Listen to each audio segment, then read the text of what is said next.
Every successful person you've ever heard of wakes up at 5 a.m. That's the story, right? The 5 a.m. club, the miracle morning. The early bird gets the worm. There's just one problem. It's not true. In 2024, researchers at Imperial College London tested over 26,000 people on memory, reasoning, and processing speed. They compared morning people to night owls. Night owls scored 7.5 to 13.5% higher.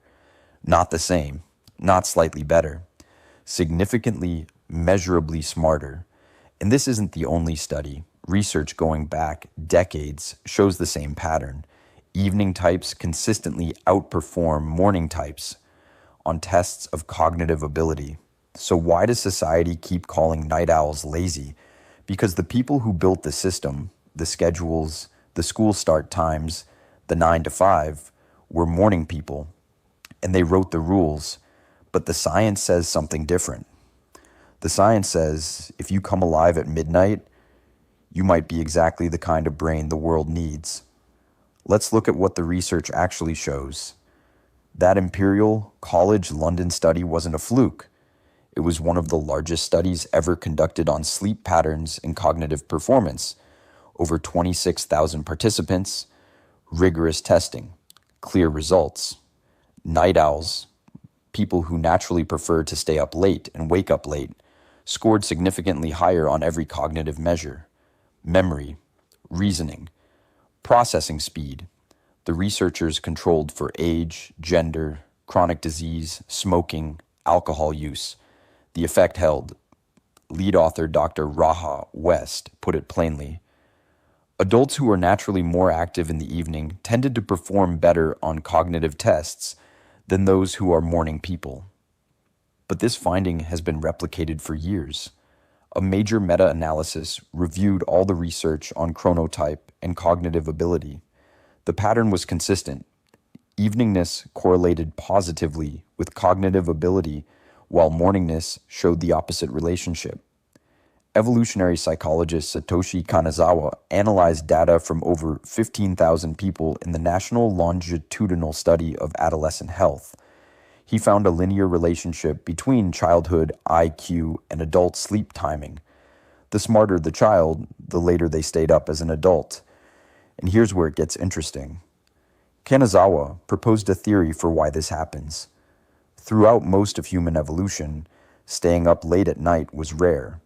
Our ancestors rose with the sun and slept when it set.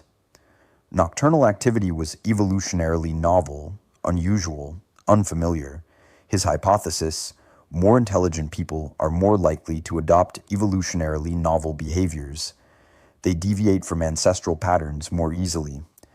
In other words, staying up late might be a sign of cognitive flexibility, a willingness to break from tradition, an ability to adapt to new patterns. The early bird gets the worm, but the night owl might get something more valuable, a different way of thinking. There's another dimension to this. Night owls don't just score higher on IQ tests. They show consistent advantages in creativity. Researchers at the Catholic University of the Sacred Heart found that evening-oriented people outperformed morning and intermediate types on creative thinking tasks. Professor Perina, who led the research, suggested that the nocturnal environment itself might foster creativity. The quiet, the solitude, the freedom from interruption. But there's a deeper mechanism at work. During the day, your prefrontal cortex, the part of your brain responsible for judgment, inhibition, and self-censorship, runs at full power. It filters your thoughts, evaluates your ideas, tells you what's realistic and what's not. This is useful for analytical tasks, following procedures, checking your work. But creativity often requires the opposite. It requires letting go, making unexpected connections, entertaining ideas that seem absurd. As the night goes on and fatigue sets in, that mental filter loosens. For most people, this just makes them tired and sloppy. But night owls have adapted. They've learned to function in that state, to harness it. Sleep researcher Jim Horn put it this way: Evening types tend to be the more extrovert, creative types, the poets, artists, and inventors, while the morning types are the deducers, as often seen with civil servants and accountants. Look at the evidence from history. Franz Kafka wrote between 10:30 p.m. and 3 a.m. Marcel Proust worked through the night. Gustave Flaubert, George Sand, Samuel Johnson, Picasso painted until 4 or 5 in the morning and produced over 16,000 works in his lifetime. Toulouse-Lautrec sketched in cabarets and brothels in the early hours. Balzac slept from 6 p.m. to 1 a.m. specifically, so he could write through the night. Barack Obama called himself a night owl, who reads until well past midnight. Winston Churchill rarely slept before 2 a.m. while leading Britain through World War II. These weren't lazy people who couldn't get out of bed. These were people whose brains worked differently, and they built their lives around that difference. Now here's the part that changes everything. Being a night owl isn't a choice. It's not a habit. It's not a lack of discipline. It's genetic.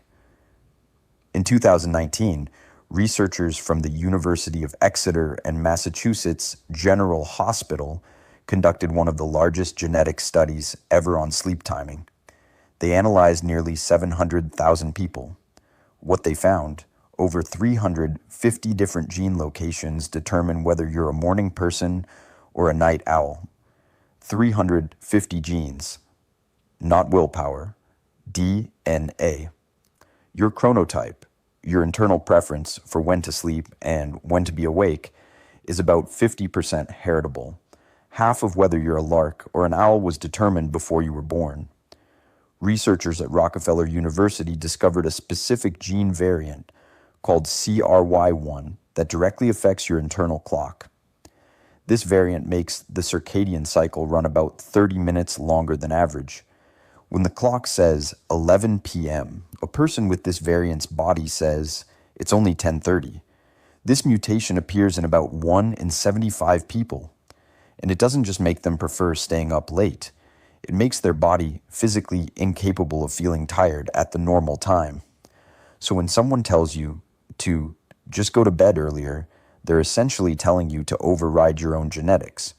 You might as well tell a left-handed person to just use your right hand. You can force it, but you'll be fighting your own biology every single day. And that fight has consequences. German chronobiologist Till Roeneberg coined a term for what happens when night owls are forced to live on morning schedules. He called it social jet lag. Think about it this way. If your body naturally wants to sleep at 1 a.m. and wake at 9 a.m., but your job forces you up at 7 a.m., you're essentially flying across time zones every single day. Monday morning, Paris to New York, Friday night, back again, every week, for years. Roeneberg found that over 70% of students and workers experience at least 1 hour of social jet lag per week. Almost half experience 2 hours or more. This chronic misalignment isn't just uncomfortable, it's measurably harmful. Night owls forced onto early schedules show higher rates of cardiovascular disease, type 2 diabetes, depression, and obesity. Not because being a night owl is unhealthy, but because chronic circadian disruption affects every system in your body. Your metabolism, your immune system, your hormone regulation, your mental health. And here's the cruel irony. When night owls get sick from being forced to live against their biology, society blames them. They're told they're unhealthy because they stayed up too late. They should have been more disciplined. But the research is clear. It's not the sleeping late that causes the problems. It's being forced to wake up early despite sleeping late. The schedule is wrong, not the person. So why do night owls exist at all? If morning schedules are so embedded in human society, why hasn't evolution weeded out the people who can't follow them? Because for most of human history, night owls weren't a problem. They were essential. In 2017, researchers went to Tanzania to study the Hadza, one of the last remaining hunter-gatherer tribes on Earth. The Hadza live without electricity, without alarm clocks, without 9-to-5 schedules. They sleep outdoors on the savannah. The researchers tracked 33 adults for 20 days straight. Here's what they found. In 220 total nighttime hours, all adults in the group were simultaneously asleep for only 18 minutes. 18 minutes in 20 days. 99.8% of the time, at least one person was awake. This wasn't organized. No one assigned guard duty. It happened naturally because the group contained a mix of chronotypes. The young adults stayed up late. The older adults woke early. Together, they covered the entire night.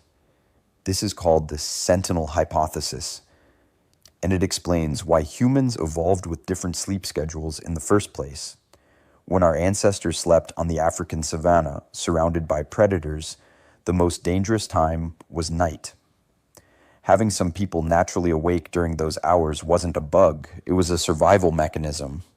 Night owls weren't lazy. They were literally keeping their people alive.